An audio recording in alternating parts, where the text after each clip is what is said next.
Elle se prénomme Louise. Cette grand-mère de 77 ans souhaite ne pas être reconnue, car elle est accusée d'avoir escroqué des dizaines de personnes. Vous êtes honnête? Oui. Dans la vie, vous avez toujours été honnête? Eh ben, disons que j'ai jamais volé, j'ai jamais volé, j'ai jamais volé. Et vous avez jamais payé non plus? Ah, il y a des choses qu'on paye, il y a des choses qu'on paye pas. En un peu plus d'un an, entre 2014 et 2015, elle aurait sévi dans toute la France. Celle que la presse qualifie de gentille mamie ou de mamie adorable aurait utilisé des méthodes de manipulation bien rodées. Vous le reconnaissez un peu? Vous avez un peu arnaqué des gens? Je n'ai pas arnaqué des gens. Non, je les ai pas arnaqués, pas du tout. Vous savez, vous pouvez laisser votre portefeuille, ça m'intéresse pas. L'affaire commence au pied des vignes de Moissac. Greg Weiss serait l'une des premières victimes de Louise. Ce New-Yorkais, installé ici depuis 7 ans, est musicien. À la fin de l'année 2014, il met en vente sur Internet une voiturette au prix de 4 500 €. Intéressée, la grand-mère l'appelle. Elle veut l'acheter. Elle nous a dit qu'elle était très impressionnée par notre honnêteté, car nous avions précisé sur l'annonce que le pare-choc était abîmé. Elle se disait très contente de nous l'acheter car nous lui semblions honnêtes. Ça fait drôle de dire ça aujourd'hui. Je l'ai moi-même raccompagnée du côté d'Albi où elle vivait. En voiture normale, on met 2 heures. Avec la voiturette, c'était 3 heures. Quand je suis arrivé chez elle, elle a ouvert le garage. Et elle m'a dit « J'adore cette voiture. Mettez-la dans le garage. Je l'adore, je la veux. » J'ai dit « OK. » Pour le régler, Louise se sert d'un moyen de paiement tombé en désuétude, très rarement utilisé par les particuliers, la lettre de change. Elle ressemble à un chèque, sauf que les deux parties doivent la signer. Le bénéficiaire doit patienter au minimum 15 jours avant de percevoir l'argent sur son compte. Quelques semaines plus tard, voici ce que je reçois de la banque. Une lettre qui dit « Nous sommes désolés, il n'y a pas d'argent sur son compte, nous n'avons pas pu vous régler et nous vous prélevons 17 € de frais pour impayés. » Greg relance Louise plusieurs fois. Elle lui répond par courrier qu'elle s'engage à le payer malgré son état de santé. J'ai un très grave problème de santé, mais je me soigne. J'ai un très bon docteur. Veuillez me retourner en urgence votre RIB pour vous régler. Greg fait le nécessaire, mais au bout de 3 mois, toujours rien. Cette fois, c'est sa femme qui prend les choses en main. Ma femme l'appelle et lui dit « Bon, vous avez pris du bon temps avec mon mari. Il est temps de nous donner l'argent maintenant. Il est temps. » Et là, Louise est devenue irritable. Vous savez, comme les gens qui ont 2 visages et qui changent subitement d'attitude. Elle est devenue très en colère. Elle a coupé la conversation. « Je ne veux plus jamais vous parler, je suis trop malade. Et je vais prendre un avocat. » Greg porte plainte et à ce jour, il n'a pas récupéré son argent. 3 mois plus tard, à 500 km de là, la grand-mère fait à nouveau parler d'elle. Elle s'installe dans cette maison de retraite. À l'époque, cette petite mamie inspire confiance. Les pensionnaires et le directeur ne se méfient pas. On y aurait donné le bon Dieu sans confession. Elle est très attendrissante, c'est une petite dame qui a l'air de très gentille, très souriante, qui a toujours une... C'est quelqu'un qui a un certain niveau, une certaine éducation, donc elle vous met dans la poche en 2 temps 3 mouvements. Ici, chaque retraité a sa propre maison. Louise choisit l'une des plus grandes et des plus récentes. On a 2 types de pavillons, des petits et des grands. C'était les plus grands. Le pavillon haut de gamme qu'elle occupe avec ses 4 chiens. Donc il y a le grand living qui est ici. Nous avions même clôturé à nos frais ce petit jardin de façon à ce que ces petits chiens puissent sortir. Pour ce 2 pièces, plus les repas, le loyer est de 1 100 €. Est-ce pour mettre le directeur en confiance? Toujours est-il que Louise verse la caution le jour de son arrivée, mais en espèces. J'aurais dû me méfier d'ailleurs, parce que c'était bien la première fois qu'on me payait en espèces. Mais bon, encore une fois, elle m'avait expliqué que le compte n'était pas encore ouvert, qu'elle avait pris des espèces pour nous dépanner, pour honorer son engagement vis-à-vis de nous, et que c'était en attendant que les comptes soient transférés sur la région, qu'après elle nous payerait régulièrement par chèque. Et c'est vrai que nous avons reçu les chèques, mais pas l'argent. Cette fois, pas de lettres de change impayées, mais des chèques en bois pour 3 mois de loyer. Soit un total de 3 344 €. Donc 1132 €, 2 fois, et 1079,80 €. J'ai essayé de voir clair et j'ai appelé la banque. Et je leur ai dit, mais vous ne croyez pas, madame, qu'on a affaire vraiment à quelqu'un qui fait de l'escroquerie de façon à grande échelle? Non, non, monsieur, mais enfin, vous avez bien vu, madame, vous avez bien vu, c'est une petite mamie, elle a des petits problèmes d'argent, certes, mais ça va se régulariser. Et c'est là que la banquière elle-même est tombée dans le même panneau que moi, malgré la multiplicité des chèques. Elle a une forme de génie pour l'enfumage. Une forme de génie.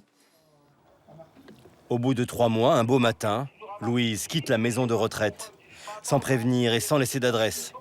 Le directeur porte plainte. Alors qui se cache derrière ce profil de mamie sans histoire? Aujourd'hui, elle habite dans le nord de la France où nous l'avons retrouvée. Et elle a accepté de nous livrer son passé. Louise est née à Cherbourg en 1939. Elle est blessée à la tête à l'âge de 4 ans pendant le débarquement. Elle en porte encore les stigmates. Ah ben là, je peux vous montrer. Tenez, j'ai la boîte crânienne défoncée. Traces d'obus. Vous les voyez, non? C'est un obus que vous avez J'ai 4 éclats d'obus. Et là, dans le bras. Je suis à l'ordre des grands invalides de guerre.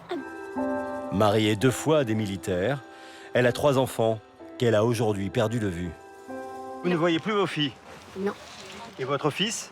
Eh ben, je vous l'ai dit, hein, il est militaire, il est à l'étranger, alors je le vois pas. Vous êtes assez seul alors? Très largement. Louise est veuve. Grâce à la pension de reversion de son mari et une allocation d'invalidité, elle touche 1 600 € par mois. Mais elle a aussi un lourd secret. Un casier judiciaire bien rempli. Caen, Cherbourg, Aix-en-Provence, Toulouse. En 20 ans, elle a été condamnée à 7 reprises pour des atteintes aux biens, dont 5 fois pour des faits d'escroquerie. Elle a même écopé d'1 an et 3 mois de prison ferme en 2014, peine qu'elle aurait partiellement effectuée. Vous avez eu beaucoup de condamnations. Ben, je ne sais pas ce qu'il y avait, je ne me rappelle plus. Souffre-t-elle de troubles de la mémoire ou préfère-t-elle ne pas s'en souvenir? Toujours est-il qu'en 2015, Louise aurait enchaîné les escroqueries à un rythme effréné. Dans l'Indre, les plaintes de commerçants se multiplient. 1 000 € d'impayés dans la pharmacie de Lucé-le-Mal. 728 € de victuailles dans ce restaurant traiteur de Déol. Mais aussi 800 € de croquettes pour ses chiens, livrés à domicile par Colline, la gérante de cette pension canine de Neuilly-les-Bois. La grand-mère utiliserait souvent les mêmes stratagèmes. Elle s'inventerait une vie dramatique pour apitoyer ses interlocuteurs. Son mari qui l'avait quittée parce qu'elle avait été malade, son mari et ses enfants qui étaient tous décédés, son frère qui venait de mourir, sa sœur qui l'a traitée de je ne sais quoi. C'est une manipulatrice. Louise aurait aussi pour habitude de rassurer les commerçants sur ses moyens financiers. Pascal, vendeur d'électroménager, lui a livré entre autres une cuisinière et un aspirateur pour un total de 1 300 € qu'elle n'a jamais réglé. Elle a sorti une petite boîte à bijoux. Elle dit « Ah, regardez, j'ai acheté ça. » Elle m'a montré des petits bijoux. Bon, j'y connais rien, qui ressemblaient à de l'or. Mais je lui dis « Attendez, faites attention. » Je dis vous tombez sur des gens malhonnêtes ou des choses comme ça. Vous allez vous faire cambrioler, vous allez vous faire avoir, tout ça. Elle a dû rire, elle a dû se dire « C'est moi qui suis en train de te cambrioler. » La tentative d'escroquerie la plus importante, c'est un couple de paysagistes qui en aurait été victime. En décembre 2015, Louise demande à Sophie et à Emmanuel d'aménager son jardin. Elle voudrait des palmiers et des oliviers. La facture s'élève à 12 000 €. C'était pas un souci pour elle. Elle était suffisamment aisée. Elle avait hérité, donc elle voulait se faire plaisir. Donc on ne parlait pas de budget. Louise prétend avoir hérité d'un domaine de 90 hectares autour de cette belle demeure. Et c'est grand. Hein. C'est pour ça qu'ici, vous avez la vue sur tous les champs, toutes les terres, tous les bois autour, c'est à elle. Enfin, en théorie. En réalité, ici, Louise n'est que locataire. Les propriétaires des lieux, ce sont eux, les frères Clément, des jumeaux. Quand ils découvrent leur ferme de l'Indre transformée en jardin méditerranéen, ils n'en croient pas leurs yeux. À nous, du jour au lendemain, on a dit, ça y est, le domaine de Palus et Dubaï, enfin, c'était quelque chose de magique en 2 jours. Hein. Mais ça a été impressionnant. C'était Noël, c'était Disneyland, enfin. Il y avait ça, les plantations qui pouvaient cacher la clôture pour essayer de faire quelque chose de propre. Juste en face, on avait devant la clôture, là, des bacs en bois avec des oliviers, des palmiers. Enfin, on a dit, ça y est, c'est magique. Plutôt beaux joueurs, les propriétaires, car ils ont dû régler la note de 1 000 € pour ces haies, choisies par madame. Le reste, tout ce qui était en pot, a été récupéré par le paysagiste qui a porté plainte pour escroquerie. Mais souvent, quand les créanciers de Louise cherchent à être payés, ils ont du mal à retrouver sa trace. En 2015, elle a déménagé en moyenne tous les 3 mois. Dernière adresse, cette maison dans l'Indre. C'est là que les gendarmes l'interpellent le 22 janvier 2016. En 1 an, elle aurait spolié 45 commerçants pour un préjudice de 140 000 €. Placée en garde à vue, elle refuse de reconnaître les faits. Mise en examen pour escroquerie, elle est laissée en liberté dans l'attente de son procès. Pour son avocat, Louise souffrirait d'une maladie mentale et ne se rendrait pas compte de ce qu'elle fait. Pourtant, aucun trouble de ce genre n'a été retenu lors des précédents jugements. Il souhaite une expertise psychiatrique et accuse même les commerçants d'abuser de la fragilité de cette mamie de 77 ans. Mais est-ce qu'il n'y a pas un abus de faiblesse qu'on vienne vendre n'importe quoi, tout et n'importe quoi à cette femme, parce qu'on lui a vendu tout et n'importe quoi, toutes les parties civiles, il faudrait qu'elle vienne justifier pourquoi elles ont vendu autant de choses à madame. Celui qui vend le produit doit quand même se demander, cette bonne grand-mère, est-ce qu'elle en a vraiment l'utilité? Il devrait s'interroger. Maître Zeppa a l'air convaincu de l'honnêteté de sa cliente. Il n'imagine pas un instant se retrouver lui aussi sur la longue liste des plaignants. Elle m'a assuré que mes honoraires seraient payés. Elle me l'a assuré. Alors, si elle trompe son propre avocat, je crois que c'est la fin des patates, quand même. Hein. Là, non, je ne pense pas qu'elle me fasse le coup. Elle m'a assuré, la main sur le cœur, que mes honoraires seraient payés. On peut la croire. Moi, je pense que je n'ai pas de raison de ne pas la croire. Après sa mise en examen, la grand-mère plie une nouvelle fois bagage et s'exile dans le Nord. Elle y aurait à nouveau multiplié les impayés. En décembre dernier, quand elle décide de s'installer dans ce village, cette fois, sa réputation la précède.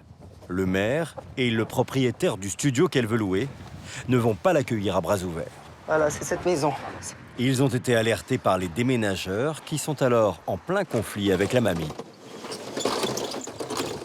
Le déménageur me téléphone en disant « Écoutez, la prenez pas chez vous, moi je ramène pas le reste des meubles, c'est une escroc, elle a escroqué une bonne partie de plein de personnes, elle ne m'a pas payé, tout ça. » La gendarmerie locale confirme au maire le CV chargé de la vieille dame. Le propriétaire réussit à faire annuler la location, mais Louise a commencé à y recevoir du courrier sous différents pseudonymes. Alors vous avez Madame Louise Aubert, vous avez Madame Homme Louise, après vous avez Madame Fromentin Lohan. Louisa Fromentini. Louisa Fromentini. Comme ça on la reconnaît pas, on peut pas la tracer surtout, je pense. Louise se retrouve à la rue. Elle est recueillie par un foyer dans la région. Aujourd'hui, quand on la confronte aux diverses accusations, elle ne se démonte pas. C'est la liste de près de 45 personnes qui me disent « Madame, elle ne nous a pas payé. » Voilà, on a par exemple l'Américain qui vous a vendu cette voiture. Vous prenez la voiturette sans payer le monsieur. Mais est-ce que c'est bien raisonnable? là, c'était pas raisonnable, faut être honnête, hein, de ce côté-là. Il y avait un motif, mais je me rappelle plus lequel, Stéphane. Parlons de l'électroménager. Pourquoi vous n'avez pas payé? J'allais le payer, mais j'attendais, Stéphane. Tout ne tombe pas. La CAF m'avait dit que c'était en préparation de paiement. Donc là, c'est la CAF qui était en retard. Qui est en retard, voilà. Vous avez l'air de me prendre quand même pour une sacrée vieille voleuse. Je suis beaucoup déçue. Non. Si. Il y a des choses que je vous dis vraiment la vérité, que vous voulez pas me croire. Louise sera jugée le 31 mai prochain à Châteauroux. Pour son 8e procès, elle risque jusqu'à 5 ans de prison.